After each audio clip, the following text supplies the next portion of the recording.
मकतब की अहमियत, मैं एक छोटा सा वाकया सुनाता हूँ। इससे शायद हमारे जहन में आ जाएगा कि मकतब हमारे लिए कितनी अहमियत के हामिल है।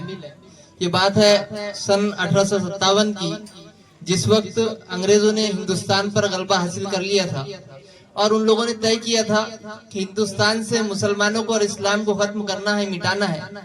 और जब उनकी जो ये कोशिश है एकदम उरूज पर आ गई, तो पूरे हिंदुस्तान से कुछ नेक लोग और मुस्तजाबुद दावत लोगों के एक जमात को तैयार किया गया और मक्कातुल मुकर्रमा भेजा गया और उनसे कहा गया कि आप सिर्फ ये दुआ कीजिए कि हिंदुस्तान में मुसलमानों के और इस्लाम की हिफाजत अल्लाह कर दे।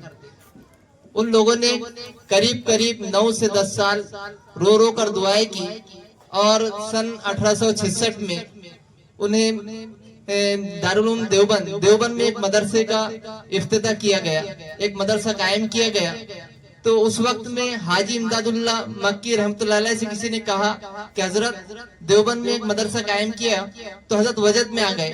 हाजी इमदादुल्लाह वजद में आ गए और कहा तुम क्या समझते हो कि वो सिर्फ एक मदरसा है, बल्कि हिंदुस्तान ही नहीं बल्कि पूरी दुनिया के लिए अल्लाह रब्बुल इज्जत की तरफ से इस्लाम के और मुसलमान की बका के लिए अल्लाह रब्बुल इज्जत ने एक इंतजाम किया है। तो ये जो छोटे छोटे मकातिब हम समझते हैं ये बहुत ही अहमियत के हामिल है। और साथ ही साथ हजरत गुलाम मोहम्मद वस्तानी रहमतुल्लाह अलैह एक ऐसी शख्सियत थी कि जिन्होंने दीनी तालीम के साथ साथ असली तालीम के लिए भी बहुत सारी मेहनतें की है।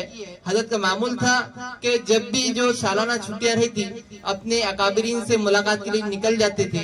हजरत के जो शेख है कारी सिद्दीक बांदीवी रहमतुल्लाह अलैह, हजरत का मामूल था हमेशा उनसे मुलाकात लेते रहे ना। लेकिन एक मुलाकात ऐसी हुई कि जो वाकई में मिसाली मुलाकात साबित हुई। हजरत बानवी रहमतुल्लाह अलैह ने हजरत से कहा कि मैं चाहता हूँ कि आप अपने मदरसे में दीनी माहौल में एक असली तालीम का इंतजाम करें। मैं चाहता हूँ कि आप अपने मदरसे में दीनी माहौल के साथ असली तालीम भी फराहम करें। तो हजरत ने कहा, हजरत वस्तानी साहब ने कहा कि जब हजरत बानवी रहमतुल्लाह अलैह ने हजरत गुलाम वस्तानी रहमतुल्लाह अलैह से कहा कि मैं चाहता हूं कि आप दीनी माहौल में असली तालीम का इंतजाम करो, तो हजरत ने कहा कि हजरत मुझ पर मुफ्ती लोग कुछ नया फतवा न लगाते कि ये कौन सा दिन लेकर आया है। लेकिन हजरत के इसरार करने पर हजरत ने काम करने के लिए हाँ कहा। हजरत बानवी रहमतुल्लाह ने कहा था कि मैं देख रहा हूँ कि उम्मत के नौजवान इर्तिदाद के दहाने पर खड़े हुए हैं।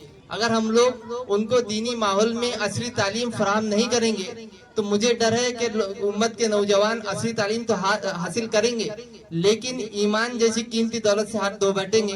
हजरत ने फिर इस बात पर असली तालीम का इंतजाम किया, असली तालीम दीनी माहौल में फराहम किया। लेकिन चंद साल ही गुजरे थे, 4 या 5 साल के हजरत के खिलाफ एक किताब शाये हो गई। फिर वो किताब लेकर हजरत शेख के पास पहुंचे कि देखो मैंने आपसे कहा था कि मेरे खिलाफ कुछ न कुछ होगा। हजरत ने किताब देखा और मुस्कुराया और कहा कि ये आपके काम के मकबूलियत की अलामत है। फिर चंद ही साल 15 या 20 साल गुजरे थे कि हर मदारिस के लोग ये चाहते थे कि हमारे मदरसे में दीनी माहौल के साथ में असली तालीम का इंतजाम भी हो।